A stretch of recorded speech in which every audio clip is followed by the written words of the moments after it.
This video might not be as edited as my usual fare, simply because there's too much shit hitting the fan. And for real here, there's so much going on, it's actually utterly ridiculous. And I'd love to walk away from social media for a while. But let's just get into it. On the 5th of August, Alfie Deyes scored an interview with Susan Wachowski. You might be sitting there and going, who the hell is Alfie Deyes? That's the exact same thing everyone on Twitter said when this video was making the rounds. Literally nobody knew who this guy was. I did a little looking, and somehow he has 5 million subscribers. But there's a caveat here. He's been losing subscribers regularly by the hundreds ever since April of August 2017. He has been on a downward trend. Literally 20,000 people on average are ditching this dude's channel. Now it's either A, Alfie hit it big way back when you could get away with botting your channel, or B, his content is just that lame that somehow his entire subscriber base is flocking away at the same time. Artist last year on Spotify was in fact S Club 7. So surely, somehow managing to get them to do a surprise performance at our house in our garden without Zoe or any of the other guests knowing would make the birthday one to remember. Kill me, please. I want to die. Now, Alfie here knows a lot about trying to make as much money as humanly possible. Every video he drops has a minimum of 6 ads, and this motherfucker is as boring as they come. You watch him walk around his mansion, vlog a little bit, and then drive somewhere. How is this content? I don't even know why anyone would want to watch a rich prick live their life. Oh look, he's in a room with his personal trainer. Joy of joys. 10 out of 10 quality content. And he's worried about someone like me, if I'm lucky, getting one advert on my stupid videos. Mother of God. I wish his channel had to start from scratch now. No one will watch his ass. And his woman is no better. Back in 2018, she put out an advent calendar. I don't know what the hell it is. It sounds like something for women, gay men, and people who have fallen down the stairs and now have a mental disability. He's stone cold. Point being, her advent calendar sold for $50 British pounds or whatever. So that's like, what, 80 American? And the thing contained amazing things, such as a key ring, a pen, a bauble, cookie cutter, jotter, candle, stickers, and among other trinkets. So essentially, it's probably like $5 worth of trash wrapped in a box and sold back to her 10-year-old fans for 50p. Well, bloody hell. What a deal. She, of course, faced backlash. She then does a lame apology video, and she blames someone else for her calendar being utterly trash. And these are the people we're going to listen to about YouTube, right? Her and her man.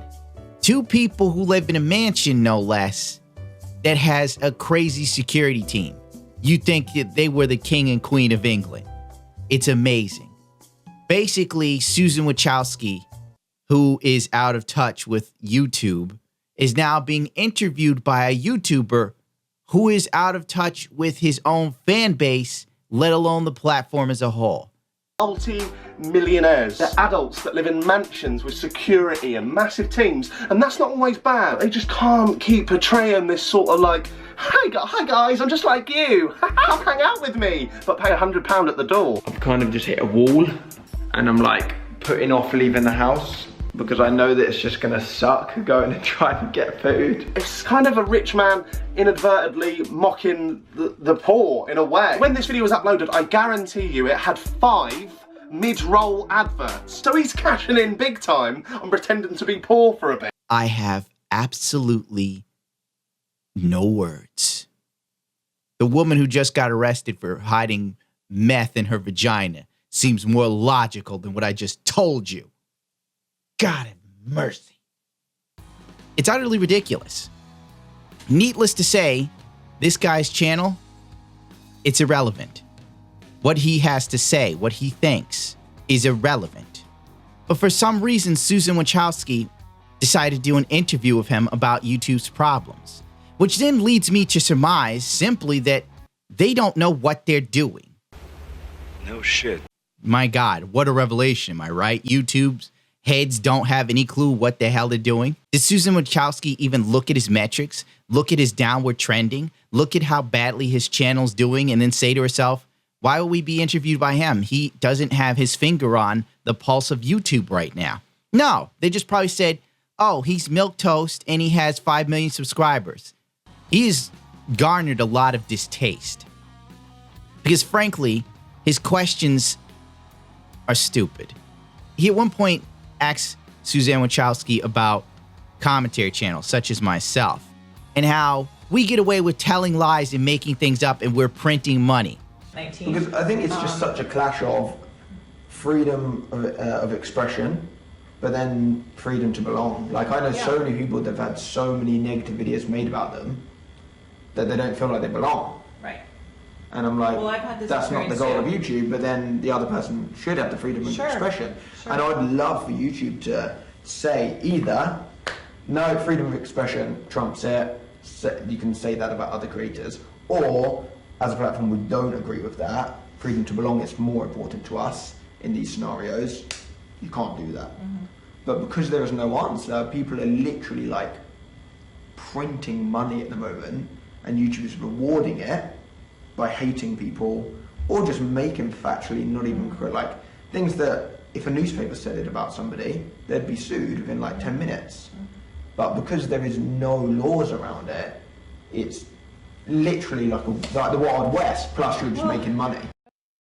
I have to give it to the guy, because he knew exactly what he was doing when asking Susan, are you for freedom of expression, which can be mean and hurtful and spread lies? Or do you want to feel good about yourself and make everybody feel like they belong and that we're one big happy family and nobody hates each other and we're not just putting on a face for corporations to throw their fucking shit in front of and say, hey, bye? Which one are you for, Susan? Guy's a fucking asshole. Who is this guy? Excuse me? Excuse me? Give me his Twitter. Because YouTube rewards them for it. One of the biggest lies told since Carlos Maza said YouTube doesn't support gay creators. Bullshit. Literally, my Star Citizen video that I just posted is the only video I've had in God knows how long that actually wasn't demonetized as soon as it went live. Everything else I do is instantly demonetized. Instantly. It's ridiculous. YouTube is going out of its way to make things hard for channels like mine for simply wrong thing. This Alfie guy essentially wants safe spaces. You know you're a complete jackass. You know you're a snowflake when Crip Daddy and Ricky Berwick come down on you. When two guys who have been handed the rawest deal in life come at you like you're a bitch, you're in trouble. This guy basically wants Susan Wojcicki to demonetize commentary channels because he feels they're kind of bad. He doesn't outwardly say it, but he plays with his words. And Crip Daddy picked up on it, and Ricky does what Ricky does. Stock. He then turns it into how using his fame he can basically mooch anything he wants, further perpetuating his sense of importance and how detached he is from his own viewers. Fuck it, we'll watch the video together and we'll dissect it openly and honestly. So with that said, please join me as we watch Alfie Deyes' new release, Living on £1 for 24 Hours Challenge. The video was called Living on £1 for 24 Hours Challenge until Alfie posted this on Twitter. It got a big backlash, so we changed the title to Spending £1 in 24 hours, which is now completely fine and justified. I cannot tell you how much I want a coffee to wake me up this morning, but as you see from the title of this video, and like I'm going to speak to you in a minute about, that can't happen. It can't happen as easily as I'd like it to. Like, we know what the premise of this video is. He's going to try and live on very little money.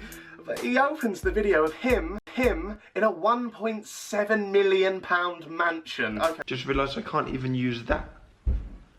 I'm going to have to use this tap water instead. So not only can he not use his ice from his ice-making machine, he can't even drink his purified silver-mounted distilled Voss H2O premium water from his fridge. What is a man to do? He's got to drink normal water from a tap like normal people. It's not fair. So Ella didn't sell calendars for this shit. Oh, by the way, he did get plus 1,000 subscribers today after YouTube put out the mass email to every creator promoting his channel and this horrible interview with some of the worst sound I've ever heard. You're telling me a YouTube channel with 5 million subs and going to YouTube London studios, they can't figure out how to get their sound right. And they're going to fix the platform for everybody else. That should scare you. Oh, and one more thing. Some of his fans did come out in force in the comment sections on Twitter. Oh, he's not a random. He used to be big in 2011 and 2012. Who cares? That was then, this is now. His channel's dead. Both of them are dead. For God's sakes. People are coming out trying to defend him. You know who else hasn't done anything in a while and their channel's doing just fine? Filthy Frank. Filthy Frank hasn't uploaded in a year. And his channel still has plus subscribers and averages 200 to 500k views a day. So don't come at me with this, oh, his channel used to be huge. Yeah, Filthy Frank used to be huge too, and he still is. You know why? Because cream rises to the top, and so does garbage too, if you've ever been to a landfill. But I digress. What a tired-ass argument. He used to be big, it's just things changed on YouTube. Then that's on him, he can't figure out how to adjust to things. If you're in a fight, you know, and you're boxing with a dude, and he starts doing some sort of Kempo, a Muay Thai, you gonna keep doing the same thing, getting kicked in the head, or you gonna adjust your tactics? I gotta give it to Free Agent Pescador, I probably said that wrong. He did the huge favor of chopping this crap down into digestible little bites because it's an hour-long interview. God help me, I don't really want to sit through this. Of like anything that involves drugs or parkour, like free running, like gymnastics on buildings, gets demonetized. However, film trailers, music videos all have that content in. So quite a few of my friends have parkour YouTube channels and things like that, that the entirety of their channel has been wiped of AdSense for encouraging dangerous behavior. But then you watch a music video from an artist and I'm like, that couldn't be further from what, like, even more exaggerated what my friend's doing, but that is monetized. So I was just wondering what the rule is for situations like that. Yeah. Well, so first of all, you know, we come up with a set of policies for monetization, and those monetization policies, just to be clear, are different than what we have in terms of what's enabled on the platform. So we have community guidelines, and those community guidelines are... I'll be damned, Alfie actually had a decent question starting off with how advertisers control monetization. Susan Wachowski stumbles across her words, interestingly enough. You would think she'd be a better arbiter than she is. Point being, blah, blah, blah, monetization. Listen, here's the thing. YouTube's community guidelines and advertiser crap is so screwed. The AI is broken. They designed an AI that's so broad scoped, it continuously and habitually makes mistakes unless the channel is whitelisted. If you do anything that remotely has buildings that look like the Twin Towers, YouTube will demonetize you. I bet you didn't even know that. That's because they want to stop monetizing conspiracy videos. And frankly, the AI can't figure out what 9/11, it can't figure out Twin Towers to save its life. YouTube's monetization, I also feel, is geared towards trying to suppress channels they think are dangerous, such as my own. Now, the funny thing is, I hate to have to do this, but Warhammer, or War Thunder, whatever, they're a big advertiser on YouTube right now. Huge, all over the place. I constantly get demonetized, have to be manually reviewed, then I get monetized every time. 9 times out of 10, I get monetized. But usually, off the bat, they tell me I'm not advertiser friendly. Meanwhile, Warhammer itself, or War Thunder, whatever it's called, has contacted me personally numerous times looking for a sponsor spot on my channel. So what does that say? I think it has more to do with YouTube literally just having one of the worst AIs and blacklisting channels than it has anything to do with advertisers. For real. If they look at you and go, no, this channel's been flagged too many times, we're not going to take the risk. They don't ever investigate and go, it seems like there's a vendetta to flag this channel simply because people are upset that support whatever this person has spoken out against. No, that will require some sort of human work. YouTube ain't doing that. They leave everything to algorithms. Talk about, like, we don't enable incitement to violence or hate or adult content, right? And then we have I'll say a higher standard for monetization. And part of that has to do, or a big part of that has to do with what advertisers want to have on their platform too. So I think it's really important to remember that there's a broad range of advertisers with a broad range of desires. And Sure. so we have some advertisers who say, like, we would like to be on as many videos as possible that are appropriate. And there'll be a set of content that we all agree will not be appropriate for advertising. But for the most part, that's a small amount. We try to make it, we give advertisers who want it the broadest set of videos.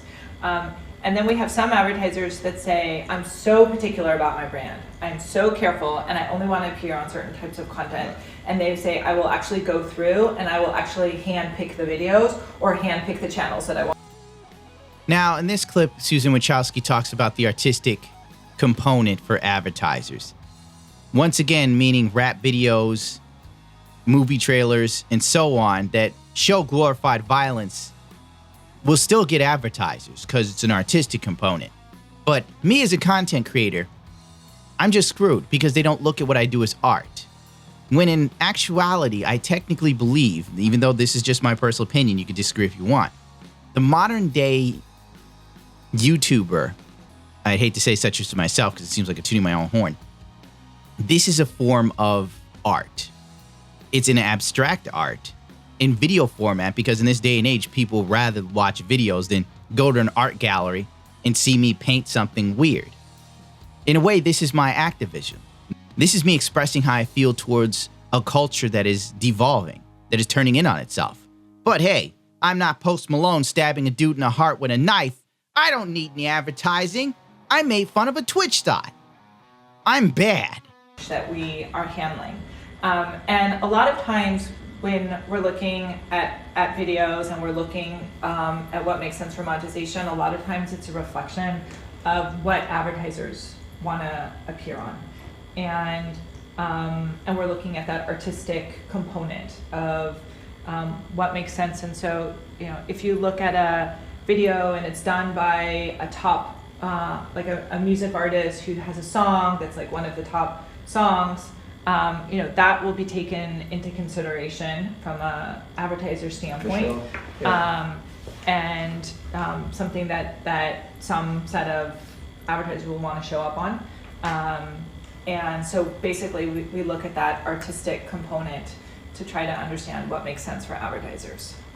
Is there like a group of advertisers that you could pull together that's like, we're up for risky content that could monetize videos with loads of swearing, that could monetize promoting dangerous activities like jumping off buildings and stuff? Do you know what I mean? There must be a group of like Red Bull or somebody that's like, we like that. Yeah. So that's a question, and I have gotten that before from advertisers saying, hey, like, we do kind of edgy content, why can't we have more edgy advertisers? Like, there must be a lot out there. And the reality is, like, it's a lot of times the users who are interested in that content are hard to reach anywhere else.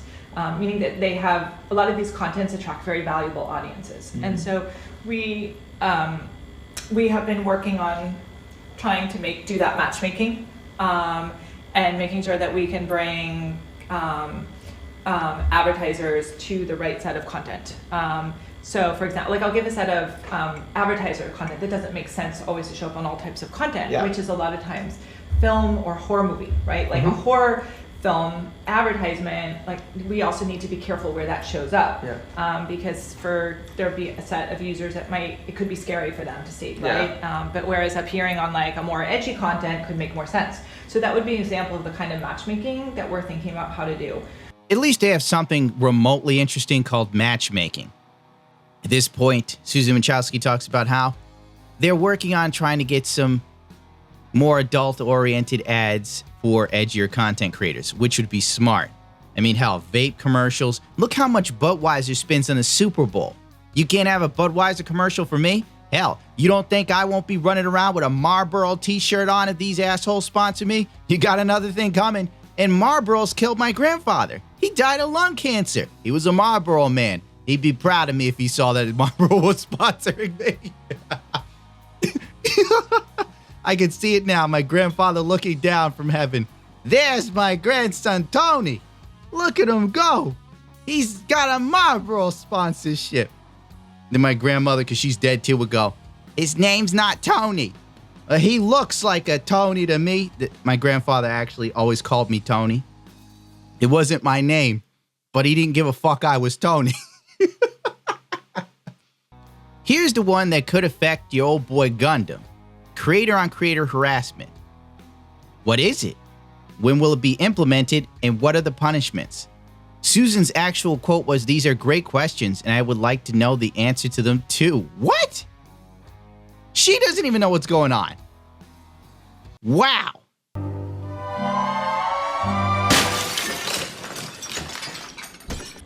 Because there's a big new policy coming out soon. Yes. I'd love to know when it's coming out and also what it actually means in terms of what can and what a creator can't do and what counts as harassing another creator and what would happen if you got found harassing another creator in a video. Yes. Okay, these are great questions. I would like to know the answers to all of them too. I can tell you that we're working on it. Yeah. And let me tell you what that means. Yeah. Okay. So first of all, so when I meet with creators, I have heard a lot this issue, right? Like there's a creator who consistently says inappropriate comments about me, or has made a video about me that's inappropriate. So I've heard this issue in many different ways, and I think we've seen some high-profile examples that we know have been problematic, and that has caused us to take a really hard look at our harassment policy. And so let me tell you what that means. So we say, like, here's a policy, a lot of people are complaining about it, or there's a lot of issues, or, you know, we ourselves identified this as an issue. I mean, it can come multiple ways that we identify something needs review. Usually the way we kick off that process is we say, let's go talk to a number of experts in the area, a number of creators who feel that they have been harassed in this area, and we try to understand exactly what the issue is. And we look at a number of videos and we try to say, like, does that feel right? Does that feel wrong? And then from that, and based on a lot of this expert advice, we try to figure out, can we crystallize this into a description and a set of policies that can be enforced consistently, okay? Now, before I told you that we have, that Google has 10,000 people around the globe, right? So doing content moderation. And so we need to make sure that when we come up with a new policy on harassment, that the policy is clear and can be enforced. Yeah, that's not a good sign. When even the person running the whole ship is like, I don't know either. All I know is it's going to be abused. I have a feeling that the harassment creator-on-creator policy is going to be abused just like the copyright system has been abused still to this day. YouTube really needs to draw this one back. Do not give people who make being a victim the center of their identity and the source of their income the ability to just flag people for harassment because they didn't like what they said. My God, people use the copyright claim thing in this very manner. Stupid Twitch thoughts? No. Seriously? He just said that? I'm gonna copy strike this guy just for that word. In this very way, low tier God copyrights anyone who makes a video about him. You could literally show this guy being the asshole he is, and he will copyright claim it. Fertanga got into a fight with some dude on YouTube who copyright claimed his videos because he didn't like Fertanga calling him out. This is something you do not want to do. You are giving the keys to the mental asylum to the mental patient. Now, notice how Susan Wachowski talks about how she talked to creators that had this issue. Put money on it. The creators she's talked to were all the ones that had millions and millions of followers, much like Alfie here, whose channel is bleeding those millions of followers away, but he's got such a high number. By the time he actually goes into the minus million count, it'll be years from now. Point being, she only converses with people who have large numbers. When's the last time you saw Susan Wachowski interviewed by someone that was sub 400,000 followers? That was sub 100,000 followers? Not never. Therefore, she is pretty much in Mount Olympus listening to the woes of the gods. Meanwhile, the peasants starve. She needs to talk to someone like me. But Lord knows if she talked to me, it would go very wrong and my channel would probably be deleted. You'd have to watch the video on BitChute. I can tell you that we're working on it. Yeah. And let me tell you what that means. Yeah. Okay. So first of all, so when I meet with creators, I have heard a lot this issue, right? Like there's a creator who consistently says inappropriate comments about me, or has made a video about me that's inappropriate. So I've heard this issue in many different ways. Basically, she's talking about Carlos Maza. She's talking about James Charles. I bet dollars to donuts she hasn't talked to a heterosexual man that was complaining about being harassed yet. I put money on it. Hell, even Boogie's got more backbone than Carlos Maza. And I think we have seen we've seen some high profile examples that we know have been problematic, and that has caused us to take a really hard look at our harassment policy. A lot of people are complaining, a lot of people that are high profile. I don't think people that are drowning in the sea of YouTube's monetization and demonetization, 4,000 watch minutes BS are worrying about harassment right now. And so let me tell you what that means. So we say, like, here's a policy, a lot of people are complaining about it, or there's a lot of issues, or, you know, we ourselves identified this is an issue. I mean, it can come multiple ways that we identify something needs review.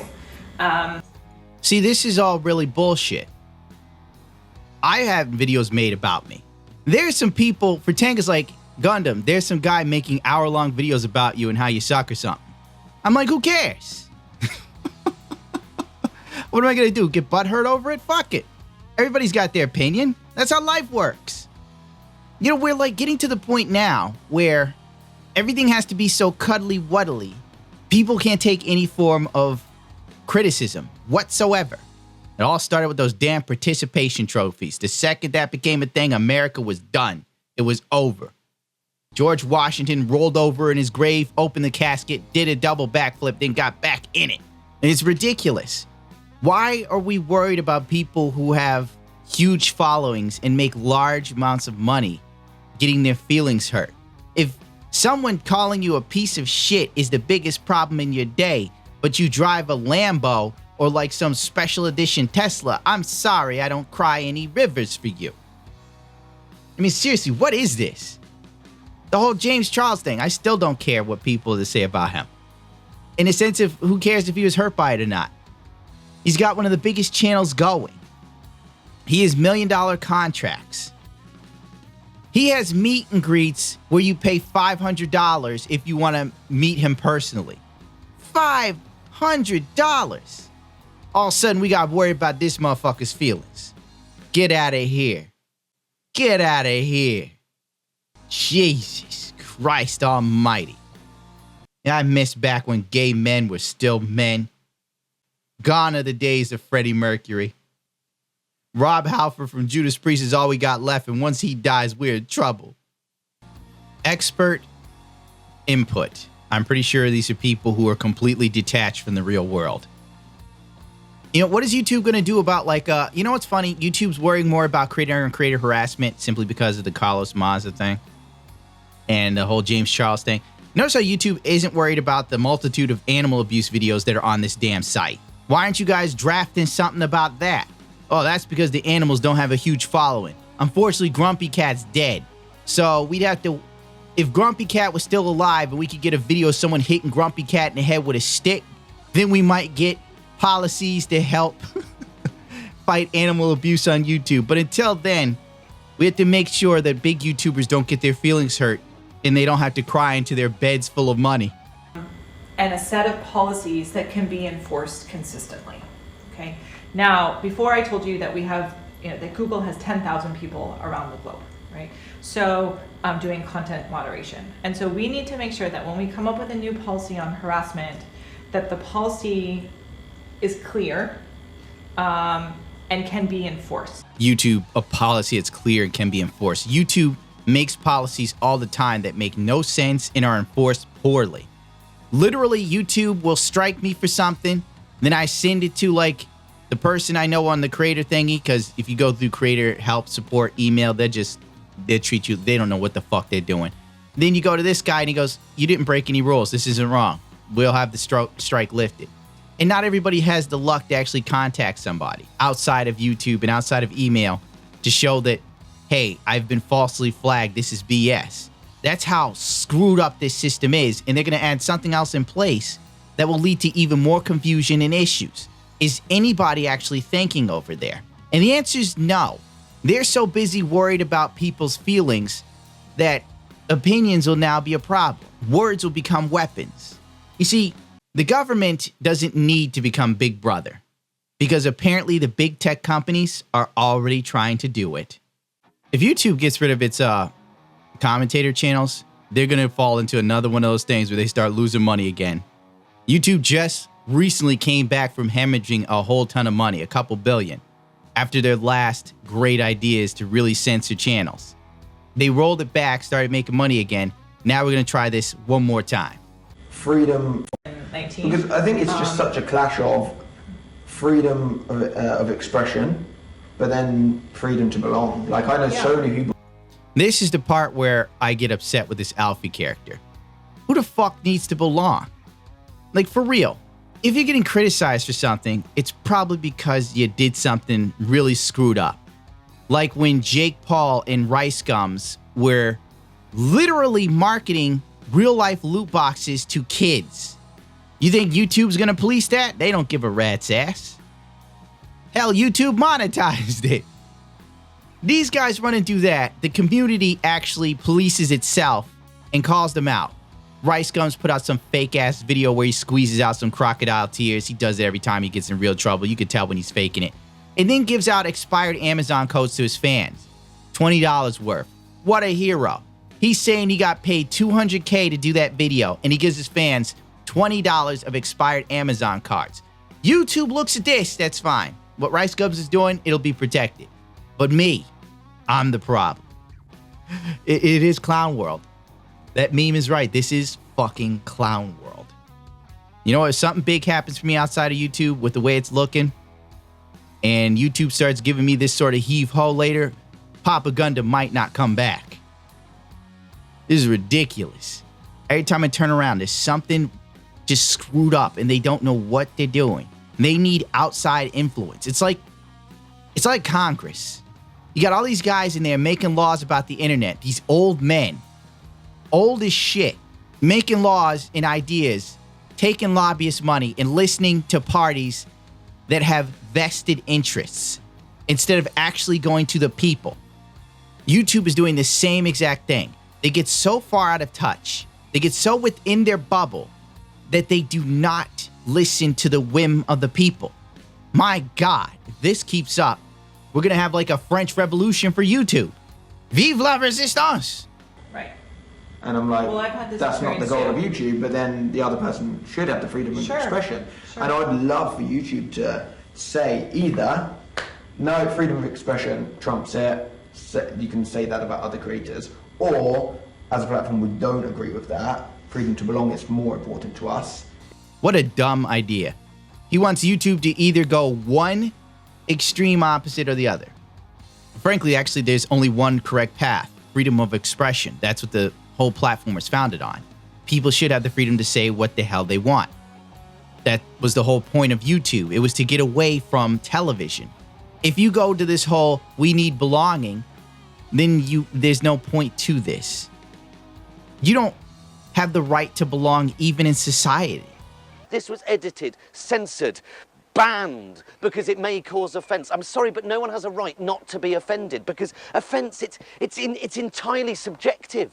It's bollocks. No, I'll tell you what it is. It's utter, absolute, arse wanky, cheese fucking ball bag bollocks is what it is. Arrest me. Most people who make YouTube videos are social outcasts. I know I was a social pariah till YouTube. Things got so screwed up, I turned into a voice of reason. But because there is no answer, people are literally like printing money at the moment. Here is a bold-faced lie. He sits there and tells Susan Wachowski that channels like mine are printing money. I am not printing money. And I'm also getting real tired of having every video manually reviewed to the point of where I don't even bother anymore. Because by the time they bother to review my videos, all my views have already been collected, you know? It's like by the time they give me my monetization 2 or 3 days later, the views are over. Then you have people in the creator support going, oh, well, just you leave your videos unlisted and then request review. No, because the video doesn't get demonetized till it goes live. Then you tell me I need 1,000 views before you'll even review it. Do you guys even know what's going on? It's like one person tells you one thing, another one says another thing, and then all three are like, whoa, wait a minute, what's this? We didn't even know this factored into it. So printing money? No. I wish to God I was. There was a point where I honest to God thought YouTube was going to change my life and allow me to live a better life, but that's just not going to happen. When I look at DSP and hear him talk about how YouTube paid him so much money, he was literally paying for a condo in Connecticut and bought a mini mansion in a gated community in Washington, in Seattle. And now I look at YouTube and it's like, well, you know, at least there's some rent money. Oh my God. And I put way more effort in what I'm doing than DSP did. Look what effort gets you, children. Doug Stanhope was right. Don't try hard. And George Carlin was also right. Never underestimate the power of not giving a fuck. Once again, another bold-faced lie. He's saying people make videos in the commentary community that are factually incorrect. Many of us actually have to go through a bit of fact-checking, reading articles, and even getting inside information. We do more work at times than major journalists. Literally. And hello, newspapers write factually incorrect shit all the time. As I stated before, back in the 1980s, at the end of the Reagan era, he removed the fairness doctrine from the FCC. I can't remember. This, in turn, forced all media outlets and news outlets to be completely non-biased in all of their reports. Once he got rid of that, we ended up with Fox News. We ended up with MSNBC, CNBC, so on and so forth. That's where we are now. By the way, numerous times I have been written about factually incorrect. Somehow I was involved in Gamergate. My channel didn't even exist when Gamergate was going on. Newsweek called me an alt-right troll. I'm not alt-right, nor am I a troll. Not really. I'm a meme lord. You didn't see me screaming I wanted a retraction. I didn't really care. My God, have you seen the news outlets, dude? Oftentimes they get things wrong. That shooting that just happened. One of our senators was sitting there saying in the manifesto of the guy who shot up the place, he said he wanted to be a super soldier and live out his Call of Duty dreams. That wasn't in the manifesto. Once again, let it go. Let it go. The guy doesn't know what he's talking about. He's talking from the perspective of, you know, he sees other channels, the commentary channels are taking over YouTube, and what he does is now obsolete. It's irrelevant. He didn't evolve with the times, and now he's left in the sand. And he's now throwing stuff like me under the bus to save his own hide in some vain attempt to pull me down with him. Actually, it isn't vain. It happens all the time. I had $1 for every time someone tried to pull me down with them. I'm just going to skip through this. This video is far too long already. Child safety is one of the pillars of YouTube, so family channels will not be getting their comment sections back. Frankly, I don't know why anybody would want to put their kids doing stuff on YouTube when you know there's a whole bunch of weird-ass pedo dudes wanking off to your kids doing splits and shaking their butt. Why would you do that with your kids? But you know what? I'm going to let it go because this video is far enough. I'm not going to fly off the handle. Self-certification is something this guy also talked about. Basically, if you don't know, there is a thing where YouTube allows bigger YouTube channels to self-certify their videos, meaning they fill out this little form. Does your video have this, this, this, and this? If it does, blah, blah, blah. And then they immediately get monetization. Or they don't. Why wouldn't anybody abuse this? It's YouTube. Whereas to channels like mine, I guess I'm not big enough. I don't have a check mark, so on and so forth. I can eat a dick. It's lunch for breakfast, lunch, and dinner. I've not sworn in the video, yes, there is a brand deal in the video, or no, there isn't, and therefore... The self-certification. For sure. So Could it that's be added another- into that, of like, have you got young minors in the video, yes or no? Right. So you're referring to a program where we have this self-certification, Which where is the best thing YouTube have done. I'm so glad. I love it. So that's a program where we enable creators. He loves self-certification, probably because he gets self-certification on a dead channel. Good work, YouTube. I get more views in a day than this guy's gotten in like a couple months. And YouTube's like, bravo, you get self-certification. Fuck you, Gundam. I can't. I don't even want to sit through this anymore. I still can't believe that this guy got to interview her with such a dead channel. Literally, she would have reached more people if she was on my channel. It makes absolutely no sense, the thought process here. And it would have actually been a move that would have gone farther with the YouTube community, I think. To basically check out the Howard Stern of the platform. Oh God, YouTube Rewind. They talked about YouTube Rewind, that hot mess of corporate shillery. Became the most disliked video ever. Like, we definitely are aware of that. We definitely realized we did not get it right. Right there, within 24 seconds of the YouTube Rewind talk, Susan Wachowski admits it's the most disliked video in their history. They admit they didn't get it right. YouTube, I want you to look at YouTube's Rewind and realize these shocking parallels here. You implemented what you thought was, one, inclusive, friendly, fun, company motivated, and look what happened. You literally created a video that had the ire of the entire community. YouTube now wants to take what essentially was 2018's Rewind and apply it to the entire platform, and don't see an issue here. No one's sitting there and going, I'm getting hints of the YouTube Rewind. I'm scared for the future. They're all like, these are good ideas. We're not missing the mark this time, guys. It's amazing. YouTube is literally Simpsoning itself. We're in season 8 of YouTube. This is the beginning of the end. This is the fall. Really sorry. I know it's a highly anticipated moment. So I will tell you, we have not finalized plans yet for Rewind.